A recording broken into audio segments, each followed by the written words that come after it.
Мамлекеттик кызматка бара турганда оюм жок.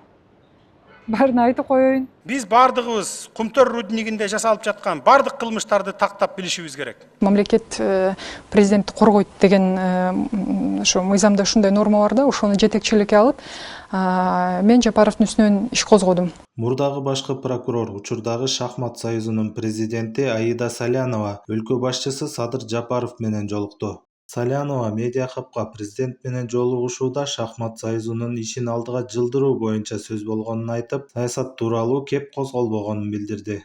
Чынын айтсам, мен үчүн эч кандай саясат жок. Болгону шахмат.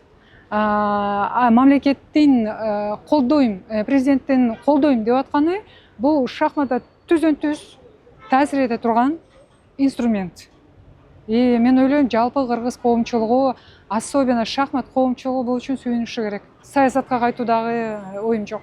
Саясат мындай экен да, бир саясат менен алектенсең, саясаттан чыкпай эле жүрө берет экенсиң. Же мындай тийип качып, же бирок баары бир деле өлкөнүн тагдыры, келечеги баягы кызыктырып, түшөлткөн үчүн баары бир деле кандайдыр деңгээлде жүрөт экенсиң, бирок активдүү саясатка катыша турганда оюм жок.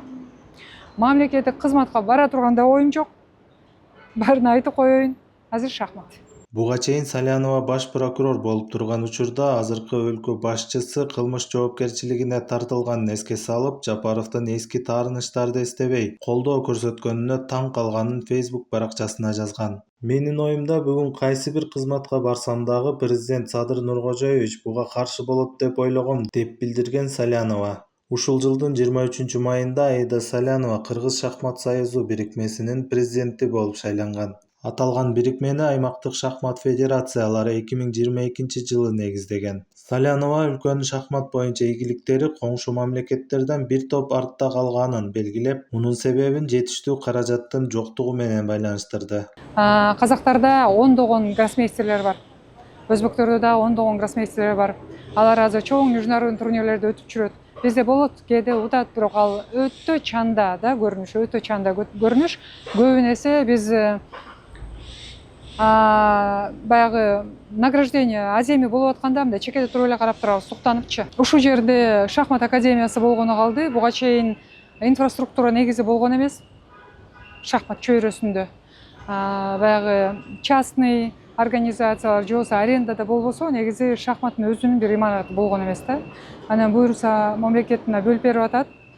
Ремонт иштери ичинде жүрүп атат. 150 бала офлайн, анан 50 бала онлайн. Жалпысынан 200.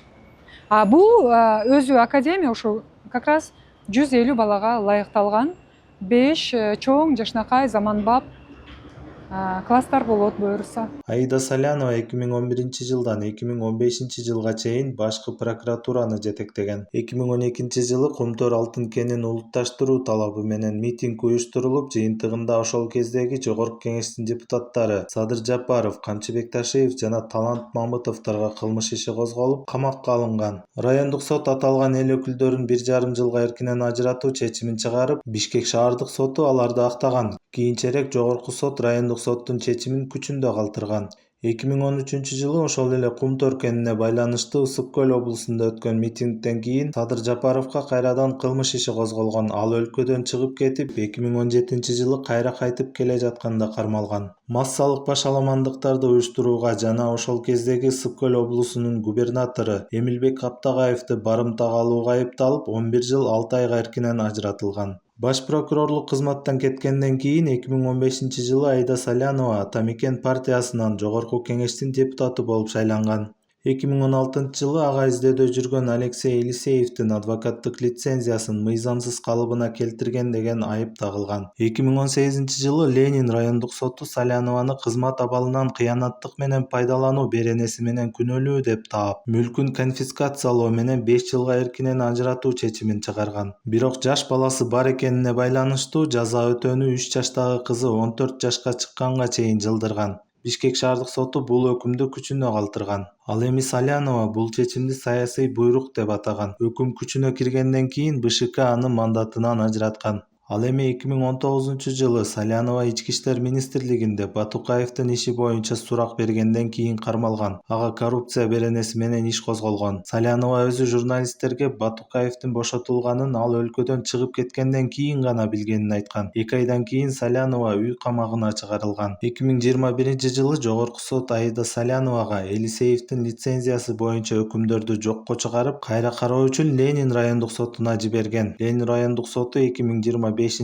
Елисеевге байланышкан кылмыш ишинде Салянованы актап, Батукаевдин иши боюнча күнөөлүү деп тапкан, бирок кылмыш ишинин мөөнөтү өтүп кеткенине байланыштуу жазага тартылган эмес.